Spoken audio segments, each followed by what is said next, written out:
Hi, everybody. Thanks for coming back and joining us at the OneSpot Billing Podcast. Today, I'm joined by my friend Casey, who works with me at OneSpot. So, Casey, why don't you say hi and tell everybody a little bit about yourself and why I invited you to join me today? Absolutely. Hi, Cindy. Thanks for having me. I'm happy to be a guest on the episode.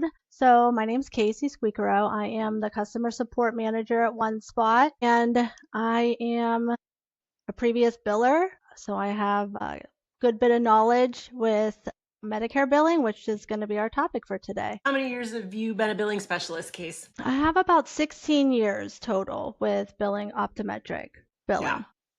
Yeah. And she's our Medicare expert, at least I have as a far. good bit of experience, but all 16 years experience in Medicare. Yeah. Awesome. All right. So starting at the beginning, the process, looking at credentialing. I know a couple of times I've had conversations with people, mostly doctors, that are confused. They're credentialed with Medicare and then they're still not getting paid from some of the plans. So can you speak a little bit about why when you're credentialed with Medicare, it doesn't automatically mean, you're covered with all those Medicare plans? Absolutely. Yeah. So credentialing, I would say, is the most important step. When you're beginning to bill with Medicare or just understanding Medicare, there's so many different pieces and maybe a misconception of what our patients mean when they're saying Medicare is their insurance. So you want to make sure that your staff is aware of all the different parts of Medicare. Make sure that your staff is aware of whether or not you're credentialed with traditional Medicare, separate credentialing for Part C, which would be the Medicare Advantage plans. And each of those are going to have their own separate credentialing as well. There's also Railroad Medicare, which requires different separate credentialing.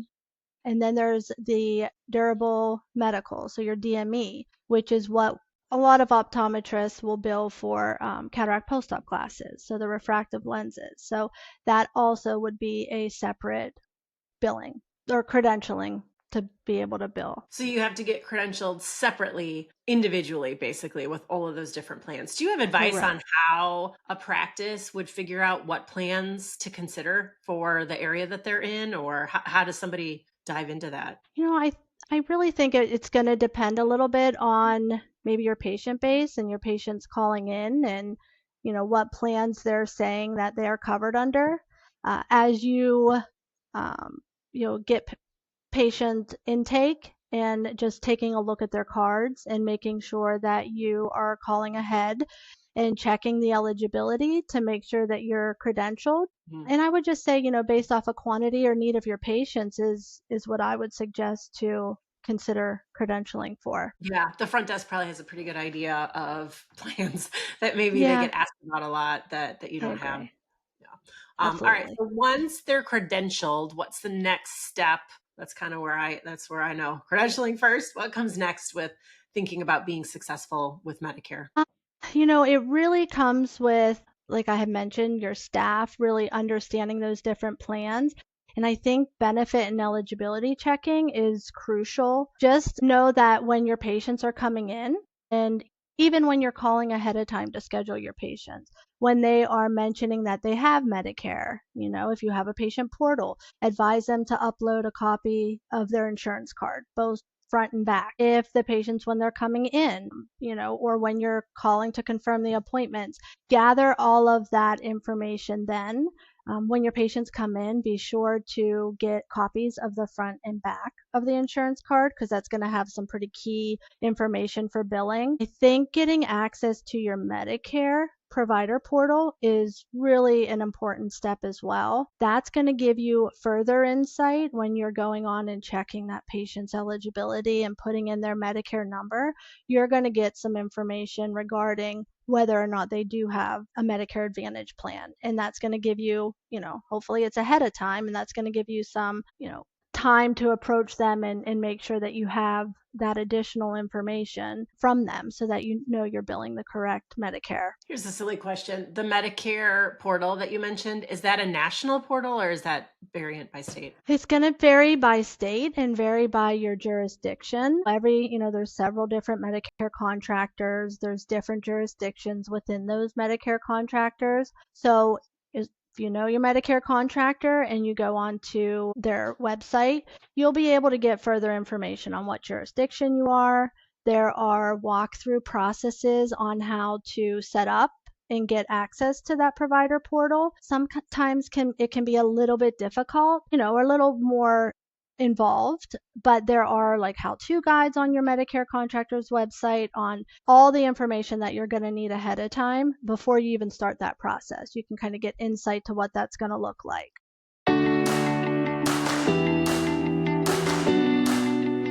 Today's episode is brought to you by OneSpot Billing Software. When a single doctor practice lost their part-time biller, AR quickly climbed past 25%. Taking billing into their own hands, the doctor turned to OneSpot and within months brought their AR down to just 5%. OneSpot gives practices the clarity and control they need to collect what they're owed. Visit onespotbilling.com/offer25 to book a demo and receive a $25 Amazon gift card.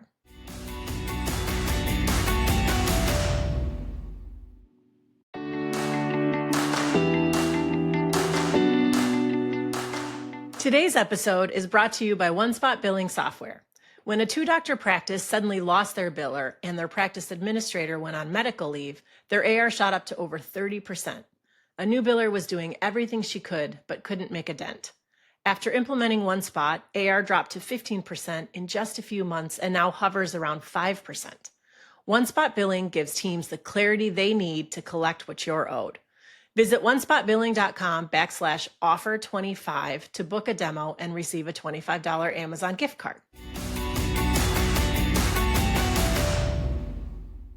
You mentioned getting images of the cards, which I know is super helpful. Is there anything on the cards themselves that help a practice identify if it's regular Medicare, if it's, a Part B or Part C? Yeah, I think that's kind of comes with just maybe exposure to that and kind of understanding. I think if there's any quick ways for your staff to be able to identify whether they need to ask that patient for an additional card or maybe just get access to all of the cards that they pull out, even if, it's a prescription card. There's going to be indicators on the cards. You have your traditional red, white, and blue Medicare. You're going to bill just that straight, and then possibly your patient has a supplement that's attached to that traditional. If they do, that supplement card is going to have some indicators on it. It's going to have maybe a mention of Medigap, maybe a mention of Plan N, Plan F. Those different Medigap plans have different letters associated with the plan types. Sometimes it just says supplement, right? So that's going to give you an indication of that. And then there's those Medicare Advantage plans and replacement plans. When that's the case, you're going to get a card that might say Humana, and it's going to have a little Medicare symbol down in the right-hand card, no mention of supplement. If your patient hands you that card, that replaces Medicare. So you're going to bill just that replacement, just that Advantage plan. You don't bill traditional Medicare at all. So kind of getting some insight and being familiar with those different cards can certainly give you some insight, even before checking eligibility. I would think for the practice, because I assume most practices are an all hands on deck where there's lots of people that might be filling in at the front desk and getting the insurance cards. If there's some sort of way to maybe take, obviously cover HIPAA information, but get some images of some of those cards so that when people are filling in or people who are maybe not as familiar of it, and highlighting the area, like if it says this, like I think you said supplemental, if it says this, Yep. make sure you ask if there's an additional card or something like that. Just having some sort of a cheat sheet maybe handy would help. I can't imagine what it takes to track all this stuff. I agree, because even if, not all your staff are considered billers, but it's like every part of your staff has some hand in that billing process. Yeah. So, just kind of including everybody that even, has that contact with the patient, making sure that everybody has an understanding is really just going to make that whole billing process, that much more simplified. Yeah. More work up front, easier work on the back when it comes to getting for sure. Yep. Is there anything else to look out for when polling Medicare eligibility or anything we missed when thinking about the eligibility part of it? Yeah. I think an important piece, and there's, a lot of misunderstanding around patients that are also eligible for a Medicaid, right? With Mm. Medicare, that's called QMB, so it's qualified Medicare beneficiary. And that if a patient who has Medicare is QMB, that's saying that any of that cost share amount, so you're billing traditional Medicare, even the Medicare Advantage plans, if there's any cost share such as copays, coinsurance, deductibles, that are covered under that QMB process, then you are not able to collect that payment from your patient, and that becomes somewhat of a, issue, or maybe there's confusion around when a provider is not credentialed with Medicaid. Then they don't realize, or maybe they don't have access to the Medicaid portal. Therefore, then they can't log in and get that information. So your patients aren't always going to come out or even understand that to tell you whether or not they're covered under QMB.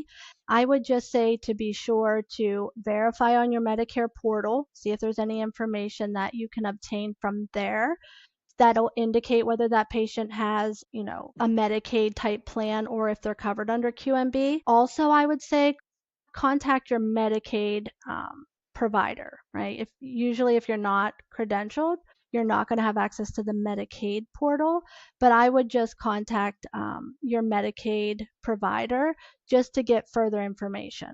I will add too, on your remits, when you're billing Medicare, even if you're billing one of those Advantage plans, you're going to see that patient underneath your remark codes, you're going to see that patient is QMB, and it's going to show that patient payment cannot be collected directly from the patient. So, if you accept Medicare, but you don't accept Medicaid, if that patient falls under QMB, you still cannot collect that payment from the patient, directly from the patient. Gotcha. But Medicare would still cover the rest of Yes. the Yeah, exam. Medicare will cover that 80%, but any cost share amount could fall to that QMB provider. So if the patient hasn't met their deductible, which is something you'd be able to verify on the portal, the patient has coinsurance amount, in most cases that's the 20%, that is going to be what falls underneath QMB. It's considered a cost share amount. Gotcha. And then if they are Medicaid, and this is just, I know there's got to be other people that don't know much about this stuff. If they are Medicaid as well, does that come from the Medicaid portion then? Yes, if they have a Medicaid plan, right? And like I said, it will indicate on the remit if they're QMB. Your goal is to know this ahead of time. So I would say every portal might be a little bit different as far as Medicare goes, whether or not it's going to indicate that QMB status. I would say that's going to be a separate portal access, such as Medicaid, to get the full details. You still should be able to contact your Medicaid provider via phone, see if you can get additional information. There's various types of Medicaid. QMB is the one that falls under the cost share amount, so that 20% or the deductible of Medicare. But there's other types of Medicaid that possibly you're able to collect on. So I would just say to gather as much information as you can from the patient and from the Medicare portal, and then contact any additional questions. I would contact Medicaid directly. Sounds good. Now I know, and we're almost on the 15-minute mark. So Yeah. I don't want to make this too terribly long. And I know you have lots of tips on following up and the payments and that. So maybe we put a pin in it for now. And if you'd be willing to come back, you can talk maybe some more on the shortcuts on the rest of the Medicare cycle and offer some additional tips later. Absolutely. Sounds great. Hey, Casey. And I'll add, Casey and I were having mic issues earlier, and Casey's been so patient waiting through this. And I know the whole recording is not always everybody's favorite thing to do. It's not mine either. So I appreciate your willingness to be here and working through all the technical issues and stuff. I'm sure everybody appreciates your advice too. So thanks, Casey. Thanks, Cindy. Bye-bye. Bye.